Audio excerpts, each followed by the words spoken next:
Sometimes I'll be running late to school, and what I'll do is just climb up the trees and I whistle, and the distributor will run to me thinking I'm going to feed him. I jump on his back, grab his mane and kick him, and he take me to school. What? And they say, wow, that's cool. I said, come on, man, do you believe that?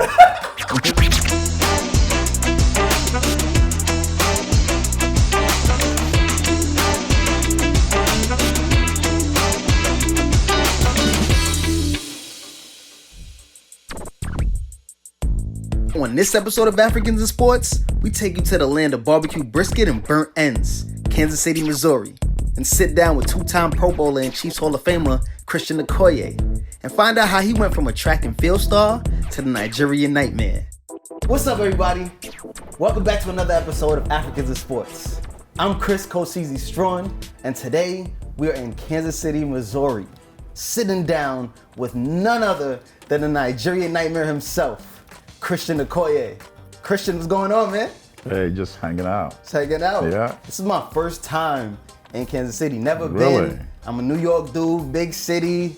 You gotta have some barbecues, man. I have to. Yeah. I was gonna get to that. Yes. It's so much that today I gotta go somewhere amazing. right. But you gotta point me in the right direction. I will. Where we going? Throw it out. Q39. Q39? Yeah. What type of Jack stack. What you get there? Beef ribs. Beef ribs? Burnt ends. Burnt ends? Yes. Okay. Good stuff. Is You there gotta any, go. Any specific type of barbecue sauce that I need to get? Or? You know, they give you, several you choose from. Uh-huh. Yeah. What's your favorite? So, man, I like them spicy. Me too. Sweet and spicy. I need that. Sweet That's and right. spicy, That's exactly. Right. That's right. From what I understand, you're the man around here, man. I don't know about that. You are the man everywhere I go. Really? I tell my friends, like, hey, I'm gonna be sitting down with the Nigerian Nightmare. Everybody's eyes light up. They're like, yo, first of all, make sure you don't get ran over. And second of all, that's my favorite player. Not anymore, man. Not anymore. You're not running people over these days. No, not anymore. Used to, but not anymore. We'll get back to Kansas City in a little bit, but Okay. I want to talk Africa, man. This is Africans in Sports. I really want to dig into your background. Home continent, yeah. Yeah, man. So Yeah. I want to get started with your name. Yeah. I know that African names always have a deep meaning. Yeah. What's yours? Like, if I went to Nigeria with you right now and you were to introduce yourself, what would you say? Well, if you go to Nigeria, when I say my name in Nigeria, first of all, they know where you're from just by your name. Mm-hmm. I say I'm Christian Okoye. They say, oh yeah, he's from Anambra State or Enugu State. He's from the East. Mm-hmm. Wow. Just the last name Okoye. That's an Igbo name. Yeah. So Okoye has something to do with a Sunday. Yeah. Everybody have their own meaning, but just with your last name, they know where you're from. Okay. Yeah. And your last name has something to do with a Sunday, huh? With a Sunday, yeah. So how fitting is it? Okoye Sunday, born on a Sunday or something like that. Wow. And you was giving people nightmares on Sunday. That's right. That's how it went down. That's crazy. If you put it that way, yes. Wow. It was meant to be. Yeah. Man. So take me back to Nigeria. Yeah. What was it like growing up there? Well, Nigeria, it was rough. I mean, especially if you're on the poor side, which I was, I grew up extremely poor, and I grew up during the time we had the Civil War. And the Civil War, if you've never been around war, count your blessings, because I tell you, it's not pretty. Christian grew up during the Nigerian Civil War. The war lasted 36 months and saw to the death of millions, mostly due to starvation. After the war, the country went into recovery, and Okoye was given the opportunity to go to America. Wow. Yeah. So you got out of that crazy environment to come over here and live your dream now. Yeah. You never know what's going to happen. Like any other kid in Nigeria, if you go to Nigeria now, you see a bunch of kids just searching, hungry for something. That's what I saw when I created my foundation. I went back over there and announced that I'm going to start doing something, and thousands of kids show up because they are hungry. They're looking for something, So that's how they are that's how I was when I was growing up. You see, and I got into sports, playing soccer. Then I got bigger and bigger, and I couldn't play soccer anymore. I got into track and field, and from track and field, I came to the United States and switched to football. So the rest is history. Wow. Tell me about your family growing up. Yeah. You have any siblings? Yes, I came from a family of 7 kids. Wow. Yeah, my oldest brother has passed away. Both of my parents have passed away now. But I'm so proud that my dad was able to come out here after my rookie year, and I took him to the 101 banquet here in Kansas City. It's an NFL awards banquet, and he saw me receive my Rookie of the Year award, and some of the MVP things, and so he was extremely proud. Just thinking back and seeing my dad, who was just working his butt off, trying to provide for the family, and it seemed how proud he was to be there in his tuxedo. I mean, it was a huge, huge occasion for me. Yeah. Because when you think back to when he was struggling, and we all were struggling, and now he's sitting here in America and watching his son. That's huge. You know what I'm saying? Yeah, that's what we all want. We want to see that. That's right. Tell me about just the upbringing from your father. Was it traditional, Nigerian, anything unique in there? It's traditional, yeah. It's traditional in such a way that, you have to do your stuff. I mean, you have to help out.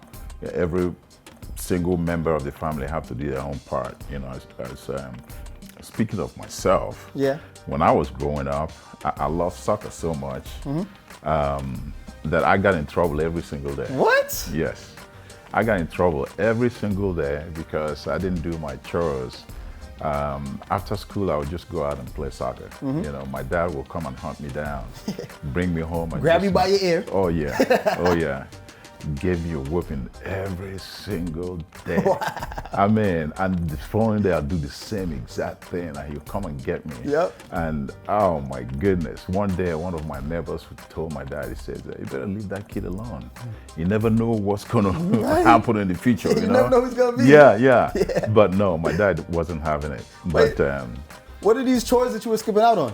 Well, go and fetch water, because of course we didn't have any running water. Right, yeah. So I have to go to the stream with a bucket and fetch water and carry it home. Sometimes it's like half a mile, sometimes it's like a mile that you're gonna carry the water, from the stream or from the tap water far away and bring it home so that it can be used to cook or shower or anything that you need water for,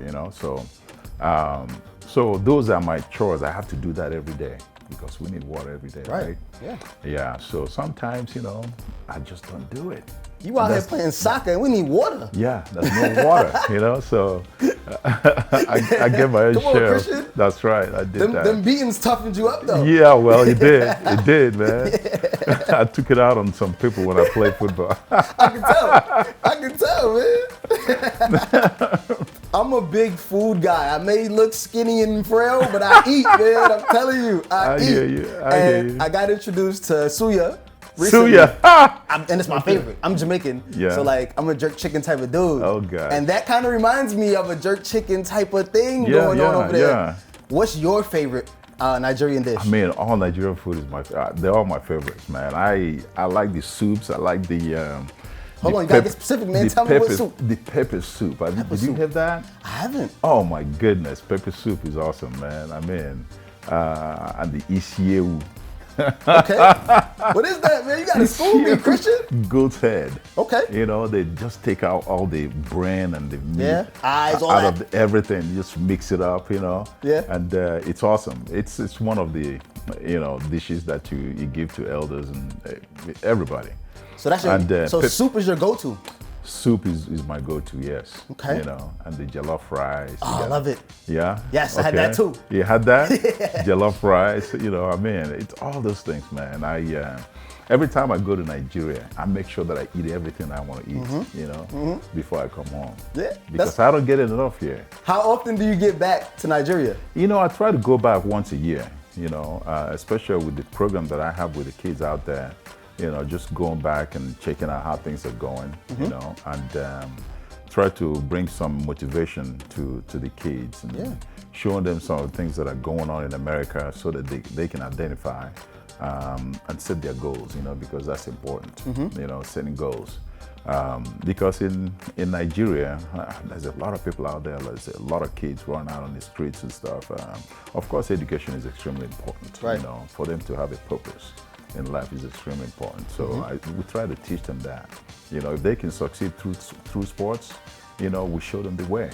If sports is not the way for them, we show them the other way they are interested in. So that's what we do. Wow. Yeah. So, and that's the mission of the organization right there? That's the mission of the organization, yeah. It's our motto is education through sports. Education through sports. Yeah. And what's the name of it? The Christian Okoye Foundation. Christian Okoye Foundation. Yeah. Okay, cool. So, we bring them in through sports, because when you throw a football, soccer ball up, kids are like, wow, so, and they come running. So when they get involved, you tell them, okay, this is what we're all about. Right. Are you interested? If you are interested, we're going to play games, and then we're going to show you some ways in which you're going to achieve your goals. Yeah. So with that, how do you, at a young age, how do you get into sports? In Nigeria, for me, I just, in elementary school was playing soccer, and then in secondary school, which is high school over there, I was playing soccer. Then, like I said, I was getting bigger and bigger. So I had to switch to track and field. I was doing the hurdles and growing. Then I switched to field events. I started throwing discus and the shot put. Actually, it was the shot put and discus that brought me to America, because I got good enough that I was representing Nigeria in the African Games and so on and so forth. And a friend of mine who was going to a school in California spoke to the coach out there at Azusa Pacific, and they gave me a scholarship to come out here.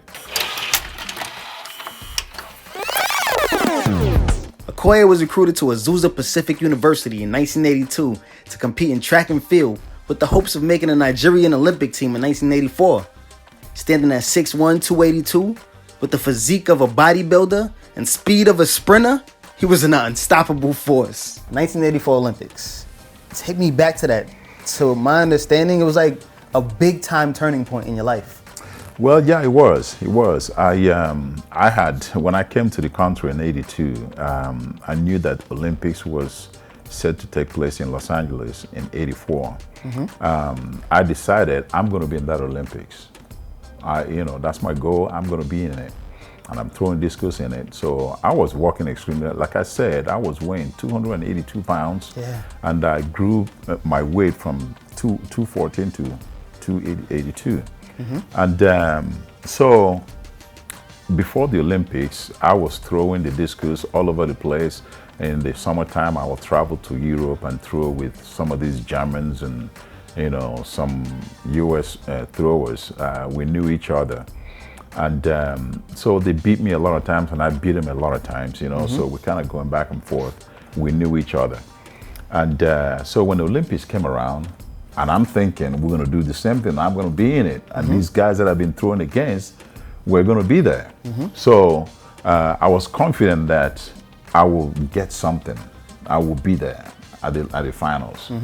So when Nigeria didn't take me, just think the disappointment that I was feeling at the time. So I was heavily disappointed. And throughout the first 2 years I was in college, some friends have been telling me, you got to try football. You got to play football because you're strong and you're fast and you're quick and so on and so forth. I said, no, I'm not going to do that game. It's stupid, And but when Nigeria didn't take me to the Olympics, I decided I'm going to try it. Forget this track and field stuff. I'm going to try football. So I went to the coach's office and said, I'm going to play. And boy, did he play. He bulldozed his way into 2 NAIA first-team All-Americans. In his final season, he averaged 186.7 yards a game, more than any other running back in the nation. Despite being from a small school, he was able to bully his way into the Senior Bowl, where he made history with 4 touchdowns. That's an NCAA record. Take me back to draft day. I was at my coach's house with TV cameras, waiting for my name to be called, and it was called. The Kansas City called me and said, "We're going to take you in the second round. How did you feel about that?" I said, "Oh, I'm excited." Okoye comes into the league an underdog with pure athleticism. No one had ever seen a running back like him before. Big, fast, and fearless in the trenches, but years behind his teammates and opponents when it comes to football knowledge. In '89, he bursts onto the scene a star. He records 1,480 yards, becoming the first Chiefs player to lead the NFL in rushing. He was named Offensive Player of the Year and earned a trip to his first Pro Bowl. Do you ever sit back and say, man, 7 years before this, I was in Nigeria? That's right. Do you ever sit back and reflect on that? I did. I did. And of course, coming from a very poor family, all I was thinking is take something to my family, make sure my family will be comfortable, right? Because I'm doing well now, So I try to make sure that my family is comfortable in Nigeria, and then, in life, when you achieve a goal, that doesn't mean you're gonna die. You have to set more goals. Right.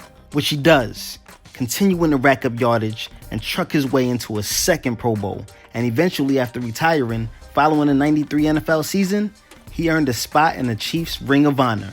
When I was playing for the Chiefs, I tell you, one of the things that made me extremely proud of Nigerians, because they were all supportive of what I did. When I travel, going to different cities, Nigerians that I didn't know will come and bring me food. They bring me something to eat. They were so proud of me that they would show up at the hotels and games and stuff. They bring me packages and stuff. And I take them. A lot of times I ate the food, and I felt very proud that all these guys were supporting me, and they were proud that a Nigerian was playing this game, football, that we didn't know anything about. Yeah. You see, so today when I look and see some other Nigerians, mention my name, that I made them play football. Yeah. I'm very proud of that. You're the first African football player. Yeah. What does that even mean to you? It means a lot. It means a lot because, again, I go to a lot of NFL functions and I see all these guys and they come up to me and shake my hand, give me a hug and stuff like that, and for being who I was, so yeah.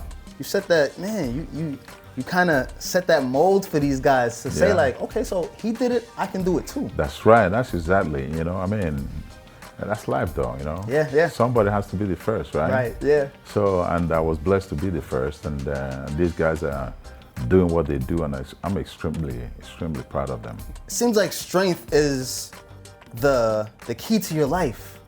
Well, yeah. How does that carry over into your everyday life? Well,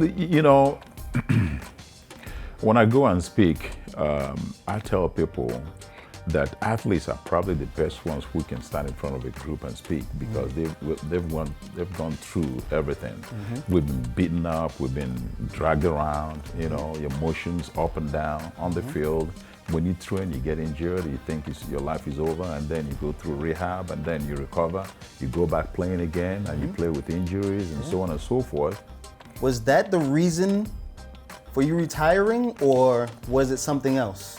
Well, injuries, of course, played the part of my retiring, but it wasn't enough to force my retirement. I just decided at the age of 31 that football was enough, And coach was very surprised, and he says, "Christian, you're only 31 years old. Why are you going to retire?" I said, "Coach, I've had enough, I'm going to go back to California and look for something else."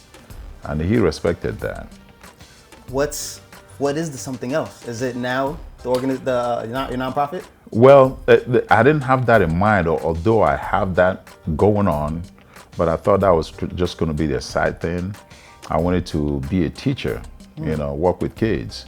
But I decided I'm going to focus on the nonprofit, my foundation, and try to help other kids. And And then actually in 2006, I faced something else. I formed another nonprofit. I started the California Sports Hall of Fame, so, and that was after I came to Missouri and I was inducted into the Missouri Sports Hall of Fame. I decided, maybe California don't have a Sports Hall of Fame. Yeah. I'm gonna go back and check. Yeah. So I went back and did my research and called a bunch of big names and asked them, do we have a Sports Hall of Fame? All of them said no. I asked them again, if I start one, would you support? And they all said yes. I said, okay. So I started the California Sports Hall of Fame in 2006, and it's been going and going strong right now. If you were talking to a group of young Nigerian men right now who want to play professionally, what advice do you give them? I'm gonna tell them, first of all, to make sure their education is intact, to work on that. And if they're playing football or any other sports they're playing, these are things I do anyway. I tell them education is first, just like my parents told us, and every other Nigerian parents will tell their kid. And then if you're playing sports, you make sure that you're doing all the right things, You're training and you're training right. Training to always win, you know what I'm saying? Yep. To always win. When you lose, you make sure that you put in your best effort. Don't hang your head. If you hang your head, that means you didn't train well. You know what I'm saying? Yep. That's what I always believe. If I play a game and I do real bad, that's on me. You know what I'm saying? So I teach the kids that if you lose, don't hang your head. If you hang your head, you were lazy. You didn't train enough. Right. You know what I'm saying? They beat you because you weren't good enough. But if you believe in yourself, you train the best way you can. You prepare the best way you can to be able to win. Make sure that people beat you at your best. Right. You know what I'm saying? Yeah. They beat you at your best. That's what you have to make sure of. Because when you are your best, you can win and can win consistently. Right. Yeah. I absolutely love that. Yeah. Christian, you are a true inspiration to Africans all over.